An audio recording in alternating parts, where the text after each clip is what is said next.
जय जगन्नाथ। प्रकाश पंडा क्रिएशन तरफ आपण मानू अनेक अनेक शुभेच्छा। पवित्र ज्येष्ठ अमावास्या जहाँकि सर्वजन विदित सावित्री अमावास्या, यही पवित्र दिन में लक्ष्मीनारायण उपासना एवं माँ सावित्री उपासना एवं सती सावित्री उपासना यह एक प्रमुख पर्यायवाची शब्द। कारण लक्ष्मीनारायण पूजा करी सती सावित्री सत्यवान को मृत्युमुखर फेरी आनी, जमपुर फेरी आनी एवं सावित्री ब्रह्मांकर पत्नी सावित्री यह एक पूजार दिन एवं तांकरी वरदान द्वारा सावित्री सती सावित्री जन्म केमिति महाभारत युद्धर समय कथा। मद्र देशर राजा अश्वपति कौन संतान संतति नथिला। सी चिंता कले जे एक यज्ञ करी संतुष्ट करी माँ गायत्री को, तांकरी कृपारू जदि किसी संतान संतति लाभ हुए निश्चित मो राज्य को उपभोग करेंगे एवं ये पदवी को उपभोग करेंगे। ताही हला गायत्री एक महायज्ञर आयोजन कले। पूर्णाहुति परे माँ गायत्री संतुष्ट होई कौन कले ना बर मागिया कहले अश्वपति बर मागिले, कहले माँ मोर कई संतान संतति नहांती, ए राज्य को संभालना भली मोर गोटे पुत्र संतान दरकार। किंतु माँ मना करदेले, कहले ना तुम पुत्र संतान हबार नाही, मु केमती देवी, विधाता तो कपाल लिखी ना, तुम कन्या रत्न अच्छी। ताही हला एवं अस्तु कर देकी माँ अंतर्ध्यान हो गले। यापर संतान लाभ कले, कन्या रत्नटी लाभ कले अश्वपति। से क्रमश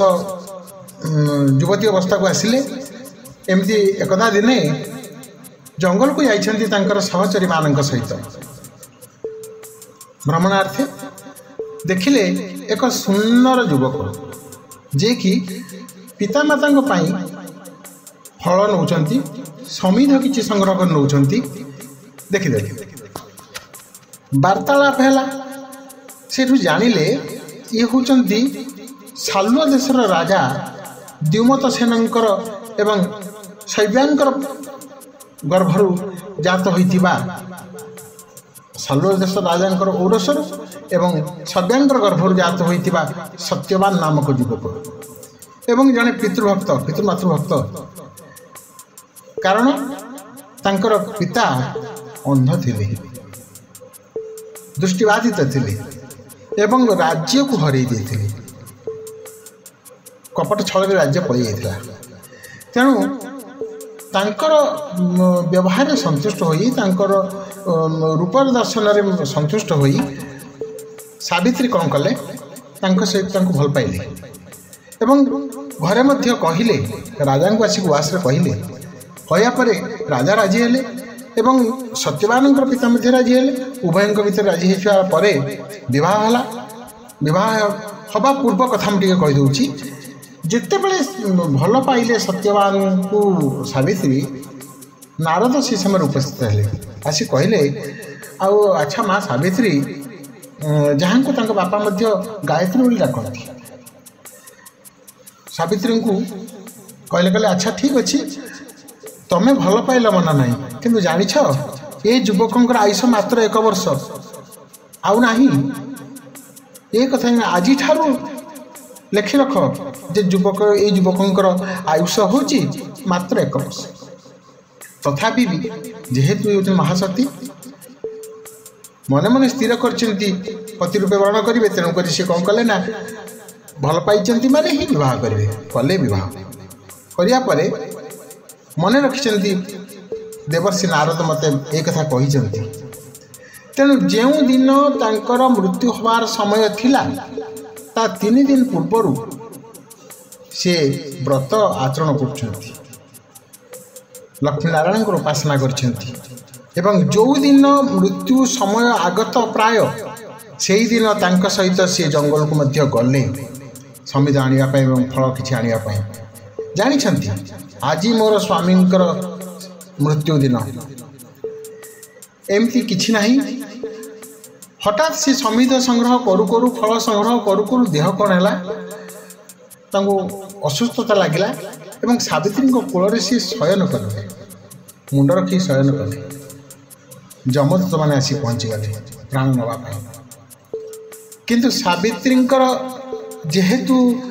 कोल सी रही जमदूत मैंने नहीं पारे ना कहीं सावित्री तेज थिला कहीं से महासती ना तेणु जमराज निजे आसवा को बाध्य हेले महिष पृष्ठ आसिले एवं जितेबाला फास पकई नवाई उद्यत होती तेजरे सी बहुत मर्माहत हो प्रकृति में मुझे सती पाखु केमी नेबी ये आत्मा